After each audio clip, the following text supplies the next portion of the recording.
নমস্কার বন্ধুরা, welcome to my channel SB explorer. তো বন্ধুরা, সকলকে জানাই শুভ সকাল।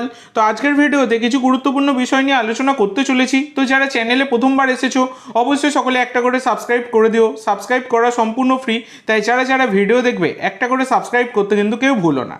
তো বন্ধুরা, যে আপডেটটা প্রথমে দেবো, তোমরা সকলেই জানো যে কোপা আমেরিকার ম্যাচে ব্রাজিল কিন্তু মাঠে নেমেছিল প্যারাগুয়ের বিরুদ্ধে, যে ম্যাচটা কিন্তু ব্রাজিল 4-1 গোলে জয়লাভ করলো। তো এই ম্যাচের ফ্রি লাইভ লিঙ্ক কিন্তু আমি শেয়ার করেছিলাম। আশা করি সেই লিঙ্কের মাধ্যমে তোমরা সকলেই খেলা দেখতে পেয়েছো। আমিও সেই লিঙ্কের মাধ্যমেই কিন্তু খেলা দেখেছি। তো ব্যাপারটা হচ্ছে, আজকের ম্যাচে ব্রাজিল আগের দিনের থেকে অনেক ভালো পারফরমেন্স দিয়েছে এবং ব্রাজিল আজকে যে 4টে গোল করেছে তার মধ্যে দুখানে কিন্তু ভিনিসিয়াস জুনিয়র করেছে, একটা সাভিও করেছে এবং একটা লুকাস পাকুয়েতা পেনাল্টি থেকে গোলটা করেছে। তো লুকাস পাকুয়েতা একটা পেনাল্টি মিস অবধি করেছে, নাহলে কিন্তু আরও গোল হতে পারতো। ভিনিসিয়াস জুনিয়র তিনি কিন্তু হ্যাটট্রিক করতে পারলেন না, কিন্তু তা হলেও আজকে কিন্তু দারুণ পারফরমেন্স দিয়েছে ব্রাজিল টিম। তো তোমরা যারা ব্রাজিল ফ্যান আছো, তোমাদের কেমন লেগেছে আজকের এই ম্যাচটা অবশ্যই সকলে কমেন্ট করে জানিও। তো বন্ধুরা, এরপরে যে আপডেটটা দেবো সেটা মোহনবাগানের আপডেট। তো মোহনবাগান ম্যানেজমেন্ট 3 বিদেশিকে কিন্তু বিদায় জানিয়ে দিল। অলরেডি তোমরা জেনে গেছো, জনি কাউকো, ব্রেন্ডন অ্যামিল এবং হেক্টর ইউসে 3 বিদেশিকে বিদায় জানিয়ে দিল। তো এই খবরটা পুরনো খবর, একদমই নতুন নয়। এর আগে যারা চ্যানেল আমার ফলো করো তারা অবশ্যই জানো, আমি অনেক আগে এগুলো জানিয়ে দিয়েছিলাম যে এদেরকে রাখা হবে না। তো গতকালকে কিন্তু অফিসিয়ালি জানিয়ে দিল মোহনবাগান ম্যানেজমেন্ট। এটাই হচ্ছে সবথেকে বড় কথা। এবার এইটার পর থেকে কিন্তু প্রশ্ন শুরু হয়েছে, এই 3 বিদেশিকে বিদায় জানানো হলেও হুগো বুমোকে কিন্তু এখনও বিদায় জানানো হয়নি। তো অনেক জায়গা থেকে দাবি করা হচ্ছে হুগো বুমো তিনি উড়িষ্যাতে কনফার্ম চলে গেছেন, তাহলে তাকে কেন বিদায় জানানো হলো না? এটাই হচ্ছে সবার মনে একটা বড় প্রশ্ন। তো দেখো বন্ধুরা, হুগোকে রেখে দেওয়া হবে না ছেড়ে দেওয়া হবে এই বিষয়ে আমি তোমাদের সাথে আগেই আলোচনা করেছি। হুগো বুমোর থাকার সম্ভাবনা নেই বললেই চলে, তিনি উড়িষ্যাতেই যাচ্ছেন এই রকমই কিন্তু খবর রয়েছে। যদিও অফিসিয়াল অ্যানাউন্সমেন্ট না আসা অবধি কোনো কিছুকেই তোমরা কিন্তু কনফার্ম বলতে পারবে না। এখনকার দিনে তোমরা দেখছো যে মানে সই করার আগেই এক দলে সই করবে বলে অন্য দলে সই করে দিচ্ছে, এইরকম হচ্ছে ব্যাপার। কোনো প্লেয়ারকেই সই না হওয়া পর্যন্ত কনফার্ম বলা যাবে না। তবে হ্যাঁ, হুগো বুমো তার কিন্তু উড়িষ্যাতেই যোগ দেওয়ার সম্ভাবনা প্রবল এবং ভেতরে কিন্তু ভালোই খিচুড়ি পাচ্ছে। তো পরবর্তীকালে তোমরা কিন্তু অফিসিয়াল অ্যানাউন্সমেন্ট সব কিছুরই পেয়ে যেতে চলেছো।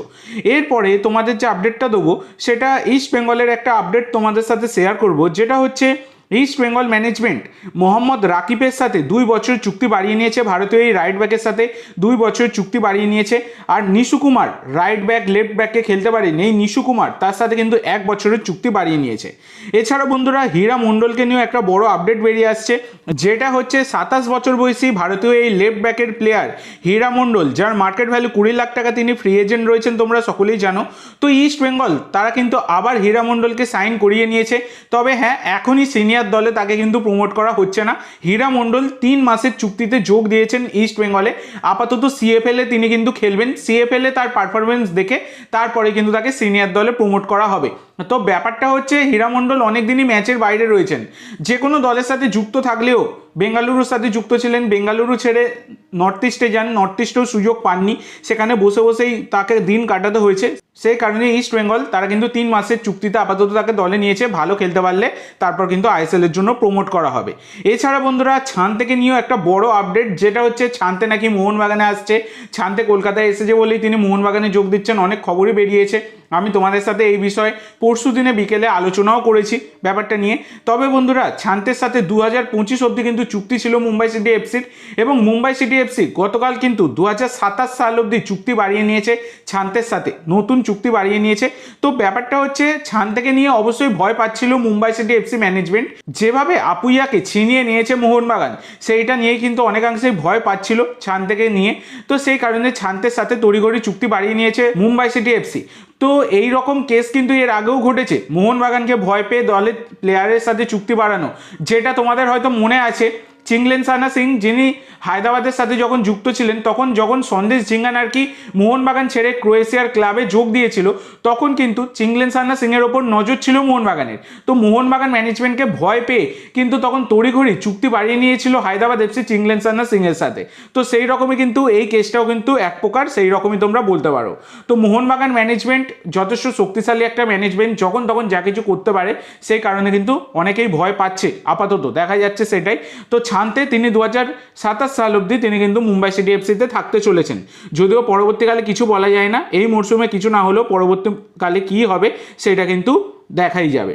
এরপরে তোমাদের যে আপডেটটা দিতে চলেছি সেটা একজন বিদেশিকে নিয়ে, যার নাম হচ্ছে 32 বছর বয়সী অস্ট্রেলিয়ান সেন্টার ব্যাকের প্লেয়ার ট্রেন্ট সেন্সবারিকে নিয়ে। তো এই ট্রেন্ট সেন্সবারি, যিনি বর্তমানে কিন্তু কাতারের একটি ফার্স্ট ডিভিশন ক্লাবের সাথে যুক্ত এবং সেই ক্লাব তিনি কিন্তু ছাড়তে চলেছেন। তো 1 জুলাই থেকেই তিনি কিন্তু ফ্রি এজেন্ট হয়ে যাচ্ছেন। তো ইনি কিন্তু অস্ট্রেলিয়ার প্লেয়ার, শুনলে সবাই ভাববে আবার সেই অস্ট্রেলিয়া, তবে দেখো কোয়ালিটি প্লেয়ার সেটা তোমরা বলতেই পারো।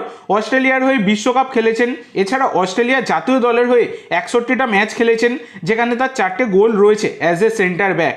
এছাড়া বন্ধুরা তার কিন্তু ইংল্যান্ডেরও নাগরিকত্ব নেওয়া রয়েছে।